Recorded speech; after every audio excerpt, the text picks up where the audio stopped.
Hi. Continuing to share some principles, some wisdom for healthy relationships and family and friendships.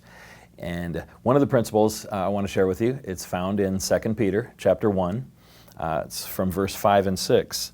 It says, "But also for this very reason, giving all diligence, add to your faith virtue, to virtue knowledge, to knowledge self-control, to self-control perseverance, to perseverance godliness."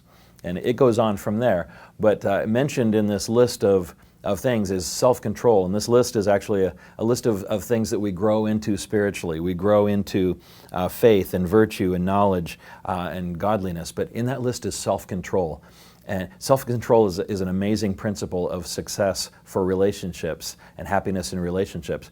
Because one of the things that, one of the unhealthy things that happens in relationships a lot of time is because people are broken, people are wounded, people come into relationships with just brokenness, with hurts, with wounds, with rejection issues, and so with emptiness, looking to the other person to fill us, and we come in with a lot of insecurity sometimes. Fear, you're going to leave me, you're going to reject me, you don't love me as much as I love you, you don't need me as much as I need you.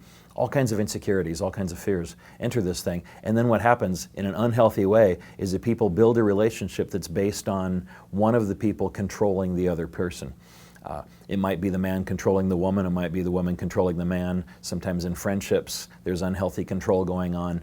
And what that means, or what that looks like, is if I have a lot of insecurity in myself, I might kind of enter into a relationship where another person is controlling me. And that way I don't feel responsible for my own decisions, for my own life, for my own future, for my own mistakes. I have somebody to blame, and I don't have to believe in myself. I don't have to make my own decisions. I can let somebody else kind of control me, but it's based in fear, it's based in insecurity. And I'm really not living my own life. I'm really not having my own identity. Or I might enter into a relationship in the other ditch here is that I'll enter into a relationship where I'm controlling the other person. I need to control somebody. I need to feel powerful. I need to feel safe. And so if I control you, you'll never leave me. If I control you, you'll never hurt me. If I control you, you'll never do something that I don't want you to do. And both of those kinds of relationships are very, very unhealthy. They're very immature, they're very incomplete, and they're essentially artificial. They're fragile and they do fall apart at some point. There's resentment and there's bitterness that happens, and it's just it's a terrible foundation for a relationship. However, a healthy relationship is based on the fact that, or the idea that I'm going to control me and you're going to control you.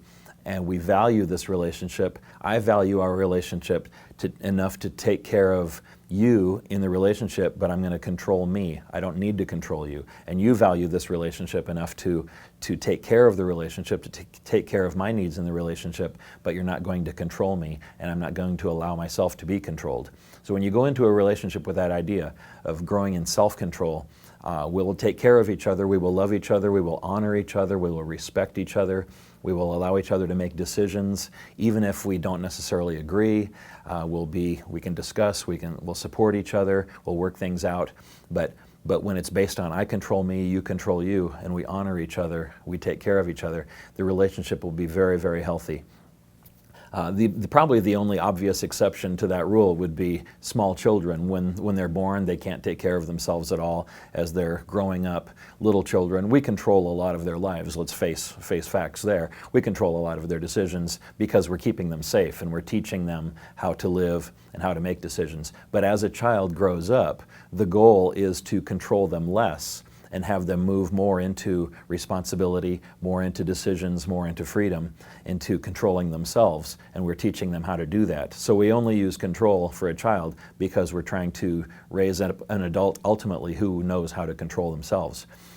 So that would be an obvious exception there. But in healthy relationships, self-control is a key of wisdom for happiness.